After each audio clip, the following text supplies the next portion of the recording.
राधे राधे। आप सभी लोगों को फ्यूचर क्लासेस सेंटर में आप सभी का स्वागत है। उम्मीद है कि आप लोगों की बोर्ड एग्जाम की तैयारी अच्छी चल रही होगी।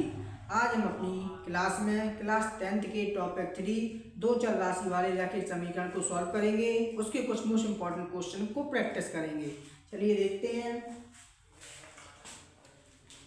आज का टॉपिक है हमारा दो चर राशि वाले रैखिक समीकरण।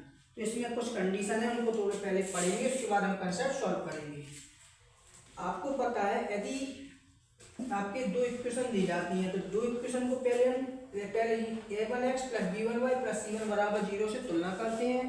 दूसरी इक्वेशन को हम a2x + b2y + c2 के द्वारा तुलना करते हैं। पहली इक्वेशन से हमें a1 b1 और c1 का मान प्राप्त होता है और दूसरी इक्वेशन से हमें a2 b2 और c2 का मान प्राप्त होता है। इन्हीं मानों से हम संगत असंगत प्रतिच्छेदी रेखा समांतर रेखा का पता करते हैं। तो देखें, यदि a1/a2 और b1/b2 के मान समान नहीं होते हैं तो वो कंडीशन हमारी संगत होती है और उन्हें हम प्रतिच्छेदी रेखाएं बोलते हैं। याद रखिएगा, यदि हमें दो रैखिक समीकरण दिए गए हैं तो पहले रैखिक समीकरणों को हम a1x + b1y + c1 से तुलना करते हैं और दूसरे रैखिक समीकरणों को हम a2x + b2y + c2 से तुलना करते हैं। इन्हीं a1, a2 और b1, b2 और c1, c2 के माध्यम से हम संगत असंगत की कंडीशन का पता करते हैं और प्रतिच्छेदी रेखाओं का, समांतर रेखाओं का और संपाती रेखाओं का भी पता करते हैं। पहली कंडीशन आपको बताई गई है कि यदि a1/a2 और b1/b2 का मान आपस में बराबर नहीं होता है तो वह कंडीशन हमारी संगत होती है और रेखाएं हमारी प्रतिच्छेदी होती हैं। कंडीशन सेकंड में बताया गया है कि यदि a1 और a2 और b1 और b2 बराबर होते हैं लेकिन c1 और c2 हमारे बराबर नहीं होते हैं। यदि a1 और a2 और b1/b2 बराबर है परंतु c1/c2 बराबर नहीं है तो वह कंडीशन हमारी असंगत कहलाती है और रेखाएं हमारी समांतर होती हैं। तीसरी कंडीशन बताई गई है, यदि a1/a2 और b1/b2 और c1/c2 यदि इन तीनों का मान समान होता है तो वह कंडीशन हमारी संगत कहलाती है और रेखाएं हमारी समपाती होती हैं। तो याद रखना कि केवल एक कंडीशन ऐसी है जिसमें कंडीशन असंगत वाली होनी है, बाकी दोनों कंडीशन में आपकी कौन सी होनी है? संगत होना है। देखते हैं पहला क्वेश्चन। पहला क्वेश्चन आपको दिया गया है आज का कि x + y = 3 और 2x - y = 3 का हल क्या होगा। इस क्वेश्चन को हम प्रतिस्थापन विधि से भी सॉल्व कर सकते हैं और विलोपन विधि के द्वारा भी हम इसको सॉल्व कर सकते हैं। तो पहली इक्वेशन हमें दी गई है x + y = 3 और दूसरी इक्वेशन दी गई है 2x - y = 3। हम क्या करेंगे, हम यहाँ देख सकते हैं कि हमारा समीकरण नंबर 1 जे है, समीकरण नंबर 2 हमारा जे है। आपको पता है कि इसको हम विलोपन विधि से सॉल्व कर रहे हैं। विलोपन विधि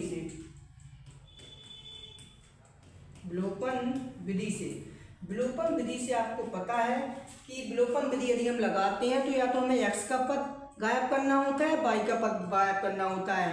पद हम जब गायब कर सकते हैं जब दोनों की मान सेम हो, बिल्कुल सेम टू सेम मान हो और एक प्लस का एक माइनस का हो, तब उनको गायब कर सकते हैं अर्थात उन्हें हम काट सकते हैं। तो आप देख सकते हैं कि पहली condition x + y = 3, 2x - y = 3 है। तो आप देख सकते हैं कि यहाँ पे y और y के मान सेम है तो ये y और y के मान कैंसिल हो जाएंगे।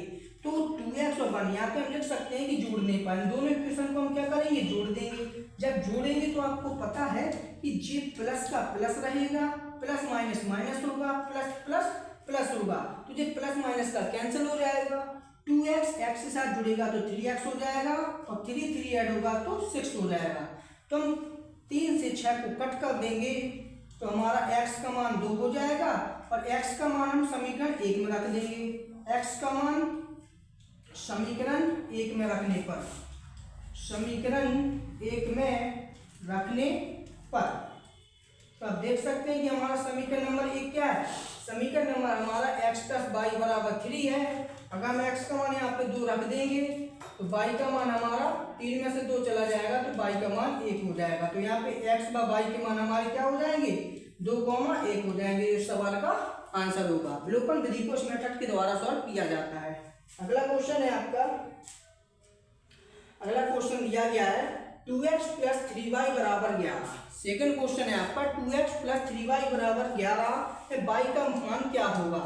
तो हमें y का मान क्या प्रतिस्थापित कर सकते हैं, तो देख सकते हैं कि 2x प्लस 3y बराबर 11 है। हमें y का मान निकालना है, तो 3y को यहीं पे लिखेंगे, प्लस 2x का पक्षांतर करेंगे तो माइनस 2x हो जाएगा, और y की वैल्यू निकालेंगे तो 11 माइनस 2x बटे 3 हो जाएगा। तो y के इस मान को हम प्रतिस्थापित करेंगे जो इस सवाल का आंसर होगा। नेक्स्ट क्वेश्चन है, अगला क्वेश्चन दिया गया है, यदि equation 4x plus 3y minus के बराबर 0 हमें दिया गया है। एक समीकरण है 4x प्लस 3y माइनस के बराबर 0। इस समीकरण में हमें बिंदु दिए गए हैं 3, -2 और हमसे k का मान पूछा गया है। पहला मान x का होगा, दूसरा y का होगा। तो x की जगह हम 3 रख देंगे, y की जगह हम 2 रख देंगे। माइनस के बराबर 0, ये 4 3 12 प्लस माइनस माइनस 3 दूनी 6 माइनस के बराबर 0। 12 में 6 जाएगा, 6 माइनस के को साइड ले जाएंगे तो ये प्लस का हो जाएगा, तो k बराबर 6 हो जाएगा। k इक्वल टू 6 सवाल का आंसर होगा। नेक्स्ट क्वेश्चन हमको दिया गया है, दो संख्याओं का अंतर 26 है। दो संख्या है जिनका अंतर 26 है। एक संख्या दूसरी संख्या की 3 गुनी है। मान लीजिए कि पहली संख्या आपकी x है, माना कि पहली संख्या हमारी x हो जाएगी। एक संख्या दूसरी संख्या की 3 गुनी है, तो एक संख्या हमारी x हो जाएगी, दूसरी संख्या हमारी क्या हो जाएगी, दूसरी संख्या हो जाएगी हमारी, यहाँ पे आप इसको ऐसा भी लिख सकते हैं कि दूसरी संख्या x कर लीजिए, दूसरी संख्या को x मान लीजिए, दूसरी संख्या आपकी x और पहली संख्या हमारी लैंग्वेज के अनुसार चले तो एक संख्या दूसरी संख्या की 3 गुनी है, तो दूसरी संख्या x है तो पहली संख्या दूसरी की 3 गुनी हो जाएगी, 3x हो जाएगी। इनका अंतर में 26 दिया गया है, इनका जो डिफरेंस है वो में 26 दिया गया है, अंतर बराबर 26। तो 3x माइनस x, अंतर पूछा है 3x बराबर 26 और 2x बराबर 26 और 2 से कट कर देंगे तो x बराबर 13 हो जाएगा। हमसे पहली और दूसरी संख्या पूछी थी, तो पहली संख्या पहली संख्या 3x है, तो 3 गुणा 13 बराबर 13 43, पहली संख्या 39 हो जाएगी और दूसरी संख्या हमारी x है, x बराबर 13, तो संख्या होंगी वो हमारी 13,39 हो जाएंगी, 13,39। इस सवाल का जो आंसर होगा वो 13,39 हो जाएगा। नेक्स्ट क्वेश्चन है, अगला क्वेश्चन दिया गया है कि 2x प्लस 3y बराबर 8। हमें समीकरण दिया गया है 2x प्लस 3y बराबर 8। दूसरा समीकरण दिया गया है 4x प्लस 6y बराबर 7। हमें इन्हें विलोपन विधि के द्वारा सॉल्व करके x y का मान ज्ञात करना है। विलोपन विधि के द्वारा, विलोपन विधि क्या होती है, विलोपन विधि में या तो x के पद को गायब करना होता है या y के पद को गायब करना होता है। गायब जब कर सकते हैं जब दोनों की वैल्यू सेम हो और एक प्लस और एक माइनस का हो, तब उनको हम गायब कर सकते हैं।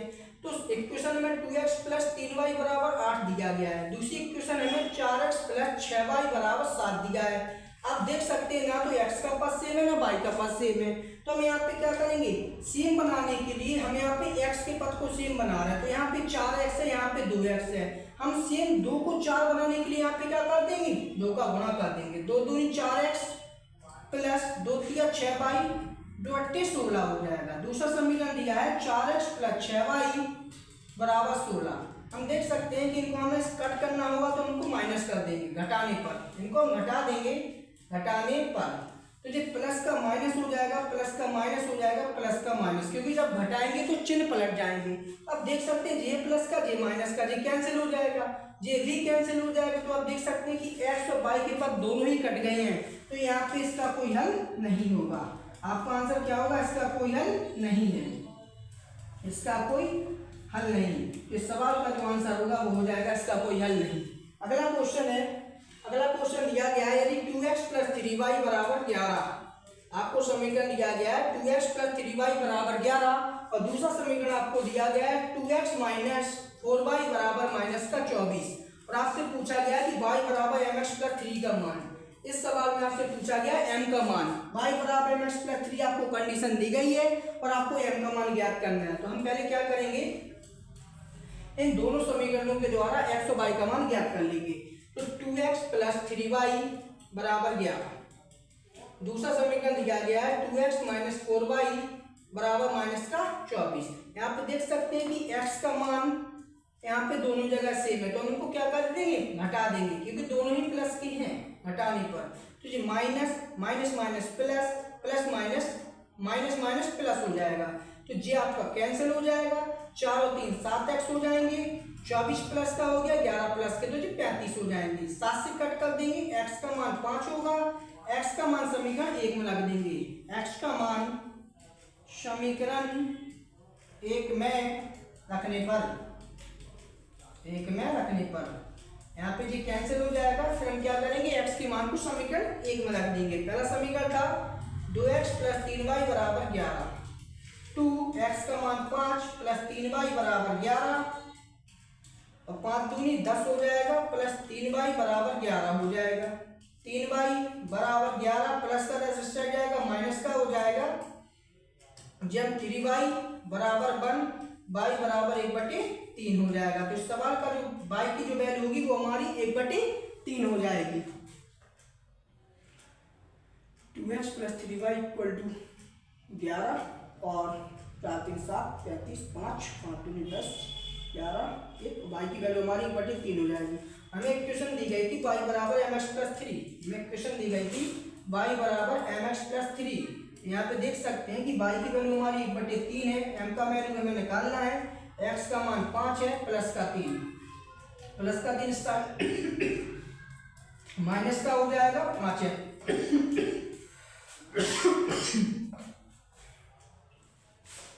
यहाँ पे एलसीएम 3 होगा, 1 - 9 = 5m। यहाँ पे हम इसको सब्ट्रैक्ट करेंगे तो 9 में से 1 जाएगा, माइनस का 8/3 बराबर 5m। और हमें m की वैल्यू निकालना है तो इस 5 का गुणा 3 के साथ होगा तो 5 3 15। सवाल का जो m का मान हो जाएगा वो -8/15 होगा। आप एक बार अच्छे से देखेंगे, आपको इक्वेशन नंबर 1 दी गई थी 2x प्लस 3y बराबर 11, इक्वेशन 2 दी गई थी हमें 2x माइनस 4y बराबर -24। हमने a को 2 को विलोपन विधि के द्वारा सॉल्व किया, x का मान बराबर था, यहाँ पे हमने इनको घटा दिया तो ये प्लस का माइनस, माइनस का प्लस, माइनस का प्लस हो गया, ये कैंसिल हो गया। 4 3 7 x 24 और 11 35, 7 से कट करेंगे 35, x का मान 35 हो जाएगा और इस x का मान हम समीकरण 1 में रख देंगे। समीकरण 1 हमारा 2x प्लस 3y बराबर 11 है, x का मान 5 है, 5 दूनी 10 प्लस 3y बराबर 11, प्लस का 10 उस साइड ले जाएंगे, माइनस का हो जाएगा, 11 में 10 जाएगा, 1 बचेगा। y की वैल्यू जो निकालेंगे वो y बराबर 1/3 आ जाएगी। y बराबर mx प्लस 3 में इक्वेशन दी गई थी, y का मान हमारे पास 1/3 है, mj है, x की वैल्यू हमारी 5 है और 3 का 3, प्लस का 3 इस साइड लाएंगे, माइनस का हो जाएगा, 1 और 3 का एलसीएम 3 होगा। यहाँ पे एलसीएम के द्वारा इसको सॉल्व कर लेंगे, 5m बचेगा, इस 5 का गुणा 3 के साथ कर देंगे तो 8/15 m का मान हो जाएगा। नेक्स्ट क्वेश्चन है, आपको सवाल दिया गया है कि क्या परिमाप 80 मीटर, आपसे दिया गया है कि क्या परिमाप 80 मीटर तथा क्षेत्रफल 400 वर्ग मीटर के एक पार्क को बनाना संभव है, यदि हाँ है तो उसकी लंबाई व चौड़ाई में ज्ञात करना है।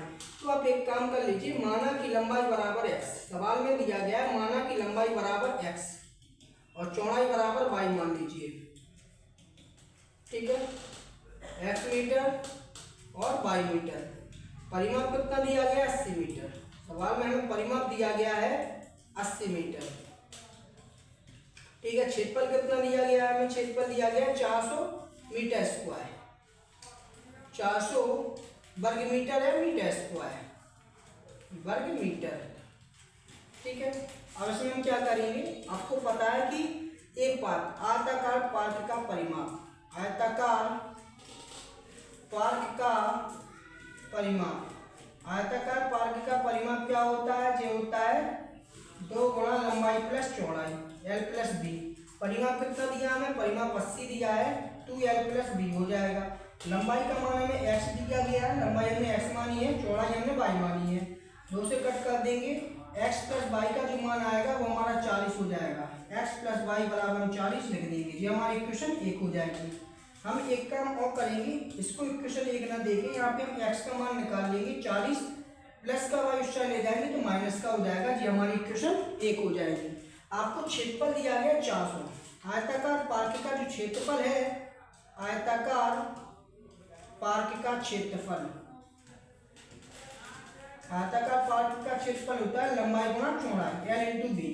पार्क दिया 400, लंबाई x है, चौड़ाई है y, क्षेत्रफल हो गया 400, x का मतलब हमें दिया गया 40 माइनस y, और ये बाई मल्टी में है। इसको सॉल्व करें, ये 440 में बाई का गुणा 40 बाई माइनस बाई का बाई में बाई स्क्वायर, इन दोनों को इसका पक्षांतर कर लेंगे, यहाँ पे पक्षांतर रिवर्स कर देंगे तो माइनस का बाई स्क्वायर प्लस का हो जाएगा, प्लस का 40 बाई माइनस का हो जाएगा और प्लस का 400 अपनी जगह पे ही है। तो हमें ऐसे नंबर चाहिए कि उनका गुणा करने पर 400 आए और जोड़ने पर 40 आए। तो आप देख सकते हैं कि 20 और 20 का गुणा करेंगे तो 400 आएगा, 20 और 20 जोड़ेंगे तो 40 हो जाएगा, बाई प्लस 400 बराबर 0 हो जाएगा। तो by square minus 20 by minus plus minus 20 by plus का 400 बराबर में 0 हो जाएगा। यहाँ पे हम बाई कॉमन लेंगे तो बाई माइनस 20 बचेगा, यहाँ 20 कॉमन लेंगे तो बाई माइनस 20 बचेगा।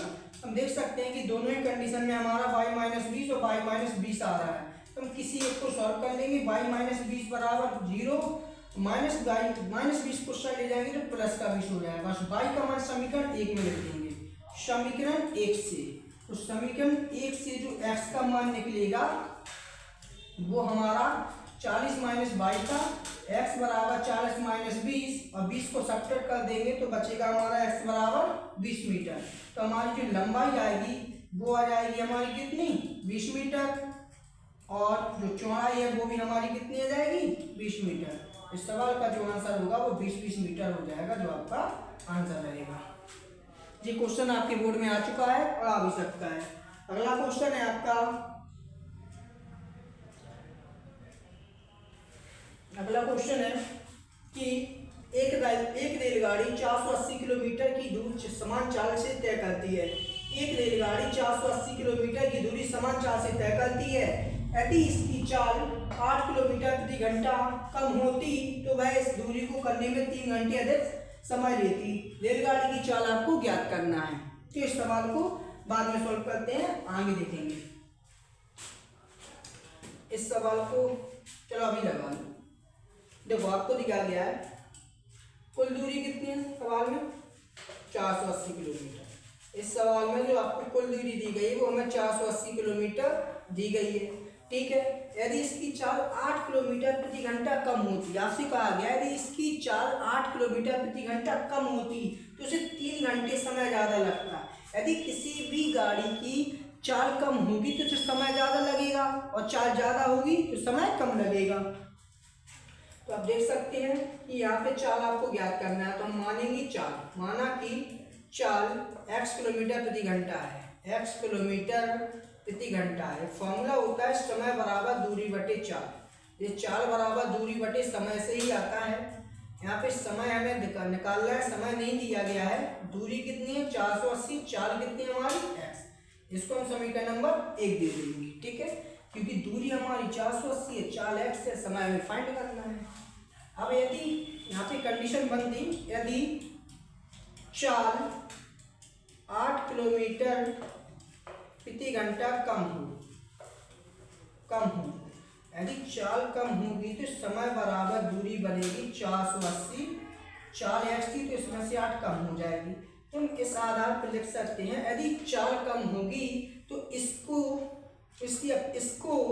480 x यहाँ पे लिखेंगे प्रश्नानुसार। यदि रेलगाड़ी की चाल कम होगी, देखो जी कम हो रही, यदि रेलगाड़ी की चाल कम होगी तो इसे पहली वाली समय से कितना समय ज़्यादा लगेगा 3 घंटे ज़्यादा लगेगा। तो हम +3 ऐड कर देंगे, इसका पक्षांतर करेंगे 480 बटे x माइनस 60 माइनस 480 बटे x बराबर में 3 हो जाएगा। यहाँ पे हम एलसीएम लेंगे तो एलसीएम हमारा x माइनस 8 होगा, जैसे ये कैंसिल होगा 480 x हो जाएगा, x कैंसिल होगा तो 480 x माइनस 8 बराबर में 3 बन जाएगा। आप देख सकते हैं इनका गुणा करेंगे 480 x minus 480 x minus minus plus, यहाँ पे हमारा 8 लिखा हुआ है, ठीक है। तो 8 का गुणा कर दीजिए 0, 8 रखेंगे 64 हासिल 6, 8 चौक 32 6 38 बराबर यहाँ पे एक मान लीजिए, इसका मल्टीप्लाई भी यहाँ कर देंगे 3x और x माइनस 8 हो जाएगा। अब इसको सॉल्व करेंगे, आपको पता है कि जे 480x से 480x कैंसिल हो जाएगा तो यहाँ पे 38 तो 40 बचेगा बराबर 3x स्क्वायर 24x होगा। तो 3840 को उस साइड ले जाएंगे, अभी ये प्लस का उस साइड होगा तो माइनस का हो जाएगा, यहाँ पे पक्षांतर हो जाएगा। तो 3x² माइनस 24x, ये प्लस का उस साइड जाएगा तो माइनस का 3840 हो जाएगा। कंडीशन को छोटा बनाने के लिए हम क्या करेंगे, 3 का भाग दे देंगे। इस सवाल में हम 3 का भाग दे देंगे तो x² माइनस 8x माइनस 3 एकम 3, 3 दूनी 6, 3 24 हो जाएगा। तो यहाँ पे हमें गुणा में चाहिए 1280, घटाने में चाहिए 8, तो ये 40 माइनस 32 बन जाएगा। 40 गुणा 32 करेंगे तो कितना आएगा, 0 4 दूनी 4 3 12, इन 40 में से 32 जाएगा तो 8 बचेगा, गुणा करेंगे तो 1280 हो जाएगा। x² 40 माइनस 32 x माइनस 1280 बराबर 0। x² minus 4x minus minus plus 32x minus का 1280 बराबर में 0। यहाँ पे इक्वेशन सॉल्व हो जाएगी। यहाँ पे x कॉमन लेंगे, x माइनस 40 होगा, यहाँ पे 32 कॉमन लेंगे तो यहाँ पे भी x माइनस 40 बचेगा। तो आप देख सकते हैं एक ब्रैकेट में x माइनस 40, दूसरे ब्रैकेट में x प्लस 32 को हम लिख देंगे। अब देख सकते हैं कि x माइनस 40 जो है तो 0 के बराबर कर देंगे, माइनस 40 उस साइड जाएगा तो प्लस का हो जाएगा। और यहाँ पे x प्लस 32 है, 32 को उस साइड ले जाएंगे तो अभी प्लस का 32 है उस साइड जाएगा तो माइनस का 32 हो जाएगा। तो चाल कभी भी माइनस में नहीं आती है, इसलिए चाल जो होगी वो हमारी 40 किलोमीटर प्रति घंटा हो जाएगी। इस सवाल का जो आंसर होगा, रेलगाड़ी की जो चाल होगी वो हमारी 40 किलोमीटर प्रति घंटा होगी। ठीक है, नेक्स्ट क्वेश्चन है, यदि आपको द्विघात समीकरण दिया गया, द्विघात समीकरण 3x² माइनस 4√3x प्लस का 4 के मूल की प्रकृति ज्ञात कीजिएगा, मूल भी ज्ञात कीजिए। इस सवाल में आपको मूलों की प्रकृति निकालना है। मूलों की प्रकृति के लिए आपके लिए 3.1 b² माइनस 4ac बराबर 0, विभक्तर का सूत्र पता होना चाहिए। यदि b² माइनस 4ac का मान 0 के बराबर होता है तो मूल बराबर होते हैं। मूल कैसे होते हैं, बराबर होते हैं। यदि b² माइनस 4ac का मान 0 से बड़ा होता है तो मूल वास्तविक होते हैं। मूल वास्तविक यानी कह सकते हैं कि यदि विभक्तर का मान हमारा प्लस का आता है तो मूल वास्तविक होते हैं। और b² माइनस 4ac का मान 0 से छोटा यानी माइनस में आता है तो मूल हमारे काल्पनिक होते हैं। तो हमें इसके द्वारा ही बताने हैं कि इसकी क्या स्थिति है, क्या प्रकृति है। तो देख सकते हैं कि 3x² माइनस का 4√3x प्लस के 4 बराबर 0। इसकी हम सबसे पहले तुलना कर देंगे, ax² plus bx plus c बराबर 0 से इसकी तुलना करेंगे। सबसे पहले तुलना करने के बाद a b c का मान पता करेंगे। a का मान यहाँ पे 3 है, b का मान यहाँ पे माइनस का 4√3 है और c का मान यहाँ पे 4 है। यहाँ पे विभक्तर सूत्र लगाएंगे सबसे पहले, विभक्तर सूत्र से। तो यहाँ पे विभक्तर का सूत्र जो होता है वो b² माइनस 4ac होता है। b का मान यहाँ पे माइनस 4√3 का स्क्वायर माइनस 4, a का मान 3 और c का मान 4 है।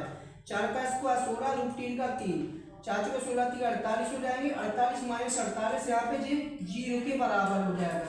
जब b² माइनस 4ac का मान 0 के बराबर होता है तो हम कह सकते हैं अतः मूल कैसे हैं, बराबर है। तो यहाँ पे मूल हमारे कैसे हो जाएंगे, बराबर। मूलों की प्रकृति कैसी है, बराबर। अब हमें मूल ज्ञात करना है, तो मूल कैसे निकालेंगे। तो हमें इक्वेशन दी गई है x² 3x² minus 4 √3x plus 4 बराबर 0। मूल ज्ञात करने के लिए हमें इसके गुणनखंड करने होंगे। गुणनखंड थोड़ा अच्छे से समझेंगे। यहाँ पे आपको दिख रहा है कि यहाँ पे 4 है, यहाँ पे 3 है, तो इनका गुणा करेंगे तो 12 हो जाएगा। तो हम कह सकते हैं कि हमें ऐसी दो संख्या लेना है जिनका गुणा करने पर 12 है और जोड़ने पर 4√3 आना चाहिए। तो हम कह सकते हैं कि 2√3 और 2√3 का गुणा करेंगे तो आपको पता है 2 का गुणा होगा तो 4 हो जाएगा, √3 का गुणा होगा तो 3 हो जाएगा, तो 4 3 12। तो गुणा करने पर 12 हो जाएगा और 2√3 और 2√3 को जोड़ देंगे तो 4√3 हो जाएगा। तो गुणनखंड बनेंगे 3x² 2√3 प्लस 2√3, पीछे x प्लस 4 बराबर 0। 3x² माइनस 2√3x में गुणा करेंगे 2√3x माइनस प्लस माइनस 2√3, पीछे से x प्लस का 4 बराबर 0 हो जाएगा। अब यहाँ पे आपको पता है कि हम दो खंडों में इनको डिवाइड कर देते हैं। यहाँ पे हम x कॉमन लेंगे तो बचेगा 3x माइनस, यहाँ पे एक काम कर लीजिए, पहले इस 3 को हम लिख सकते हैं। आपको पता है कि √x मल्टीप्लाई √x को हम x लिख सकते हैं, तो x को j लिख सकते हैं। इसी प्रकार 3 को हम √3 मल्टीप्लाई √3x² स्क्वायर लिख सकते हैं, 2√3x इसको हम लिख सकते हैं। इनको हम एक ब्रैकेट में फाइंड कर देंगे। यहाँ पे आप देख सकते हैं यहाँ पे 2 कॉमन आ जाएगा, तो यहाँ पे √3 हो जाएगा और x बचेगा। 2 का भाग 4 में देंगे तो आप देख सकते हैं कि माइनस कॉमन लिया था तो माइनस प्लस माइनस हो जाएगा, 2 दूनी 4 हो जाएंगे बराबर में 0। यहाँ पे √3 कॉमन लेंगे तो यहाँ पे √3 बचेगा और साथ में x भी आएगा। √3 और x कॉमन लेंगे तो बचेगा x, और यहाँ पे हमारा √3 बाहर हो जाएगा, 2 बचेगा माइनस वेट यहाँ पे हमारा 1 बाहर होगा तो √3x माइनस यहाँ पे बचेगा हमारा 2, यहाँ पे 2 कॉमन आएगा तो √3x माइनस का 2 हो जाएगा बराबर 0। अब देख सकते हैं कि यहाँ पे हमारा जो एक ब्रैकेट में होगा 3x माइनस का 2 होगा, दूसरे ब्रैकेट में हमारा √3x माइनस 2 होगा। तो हमारे जो मूल निकलेंगे वो हमारे, देखो दोनों ही सेम है, किसी एक को सॉल्व कर लो बराबर 0। तो x का जो मान निकलेगा वो हमारा 2/√3 निकलेगा। तो जो मूल निकलेंगे वो x बराबर 2√3 2√3 ही निकलेंगे। नेक्स्ट क्वेश्चन है आपका, इस कंडीशन को सॉल्व करना है, मूल ज्ञात करना है। 4 - 3x बटे x प्लस 5/2x, सॉरी यहाँ पे आपको बराबर दिया है, बराबर 5/2x प्लस 3। इसको हम सॉल्व करेंगे। 4 - 3x क्रॉस मल्टीप्लाई कर दीजिए, 2x प्लस 3 बराबर x का गुणा 5 में करेंगे तो 5x हो जाएगा। ठीक है, 2 का इसमें करेंगे, 2 चौके 8, x का x में x स्क्वायर, 2 तिया 6, x का x में x स्क्वायर, 3 का 4 में 3 चौके 12, 3 तिया का 9x बराबर में 5x होगा। हम प्लस के 5x को अभी इस साइड लाएंगे। देखना इधर 8x स्क्वायर में से 6x स्क्वायर माइनस होगा तो प्लस का 2x स्क्वायर बचेगा, 12 में से 9 चला जाएगा, 3x बचेगा, और -3x 2x प्लस 3, तो चुपके 8x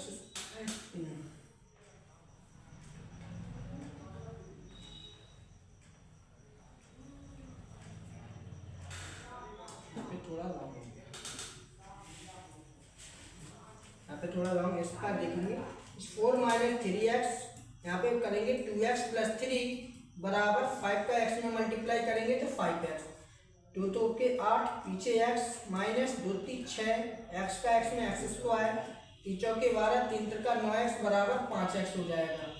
यहाँ पे हम पक्षांतर कर लेंगे तो यहाँ पे बचेगा हमारा माइनस का 6x स्क्वायर, 9 में से 1 चला जाएगा, 9 में से 8 जाएगा तो x बचेगा प्लस का 12, प्लस का 5x स्टार्ट लेंगे तो माइनस, तो बराबर में बचेगा 0, minus 6x square minus 5x minus x मिलकर माइनस 6x प्लस 12 बराबर 0 हो जाएंगे। यहाँ पे माइनस का भाग दे देंगे, माइनस का भाग देंगे तो -6 का भाग दे दीजिए, यहाँ पे -6 का भाग देंगे तो यहाँ पे बचेगा हमारा x स्क्वायर, यहाँ पे बचेगा प्लस x, यहाँ बचेगा -2। हमें गुणा में चाहिए 2 और घटाने में चाहिए 1, x - 2 बराबर 0। जी हमारे गुणनखंड बन जाएंगे 2 और 1, तो यहाँ पे गुणा करेंगे 2x - x -2 बराबर 0। एक ब्रैकेट में x प्लस 2, दूसरे ब्रैकेट में -1 कॉमन लेंगे तो x प्लस 2 हो जाएगा। यहाँ पे आप एक ब्रैकेट में x प्लस 2 लिख देंगे, दूसरे ब्रैकेट में x माइनस 1 लिख देंगे, तो यहाँ पे हम जो आंसर निकालेंगे वो -2 और 1। इस सवाल में जो मूल निकलेंगे वो हमारी -2 और 1 निकलेंगे।